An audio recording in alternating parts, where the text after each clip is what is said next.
Selamat pagi dan selamat berbahagia pemirsa. Kebahagiaan kali ini sangat terpancar di studio. Saya Syifa Andara yang akan memberikan informasi yang luar biasa seru. Semuanya telah kami rangkum dalam IDS Media. Selama ini, pertanian seringkali dikaitkan dengan pekerjaan kuno dan kurang diminati oleh generasi muda. Namun, di tengah arus digitalisasi dan urbanisasi, sebuah gerakan anak muda di Bogor membalikkan stigma tersebut. Berlokasi di Situ Gede, Kabupaten Bogor, usaha bernama Jong Farmer hadir membawa semangat baru dalam dunia pertanian dengan pendekatan yang kreatif, modern, dan juga berkelanjutan. Komunitas ini menjadi bukti bahwa bertani bisa keren, relevan, dan juga menjanjikan. Lalu, seperti apa aktivitas mereka? Kita akan bergabung bersama rekan dari IDS Media, Elizabeth Dea, yang sudah berada di lokasi. Di tengah era digital dan modernisasi, siapa sangka generasi muda justru kembali memilih cangkul dan tanah. Di tempat ini, tepatnya di Situ Gede, Kabupaten Bogor, sebuah usaha bernama Jong Farmer menjadi bukti bahwa bertani itu bukan hal kuno, melainkan kepentingan masa depan.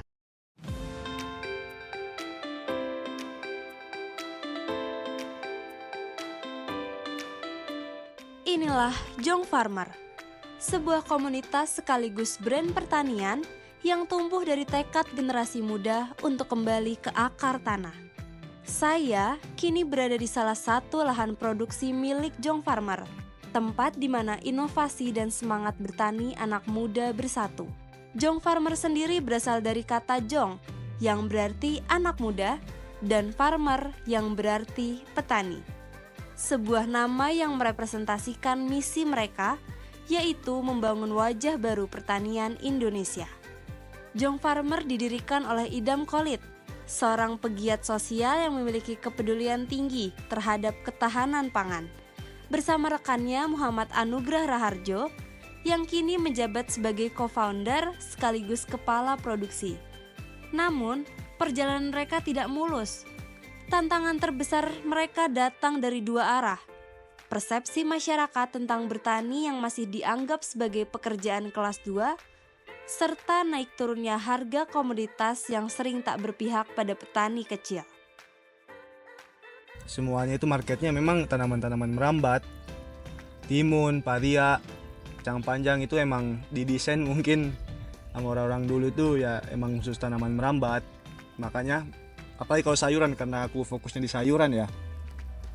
Nah makanya saya nanam itu bukan karena apa, tapi karena ekosistemnya aja mendukung gitu. Tantangannya ya kondisi sosial tuh kayak mungkin di internal kayak keluarga gitu. Kenapa sih mau jadi petani?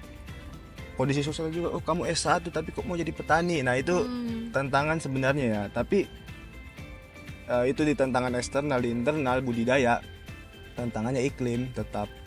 Jadi kita membuat produk pupuk cair, silika, kalium. Isinya itu produk pupuk cair yang zat di dalamnya itu silika sama kalium. Itu sebenarnya dari waste padi lah. Iya, kita ngebuat itu terus ya udah kita bisa jual juga kan, jadi penghasilan. Nah, ya kita harus sadar realita hari ini sangat menyiksa petani gitu.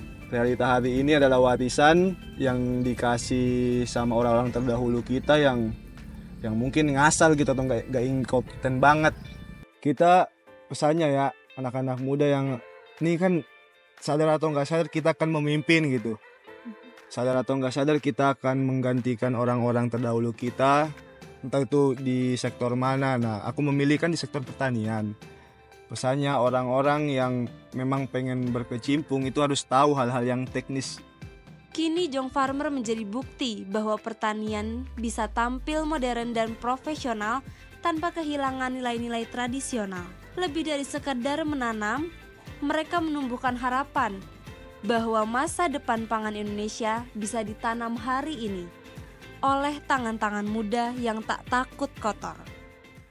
Dengan semangat muda dan ide kreatif, Jong Farmer menunjukkan bahwa pertanian bukan masa lalu, melainkan masa depan.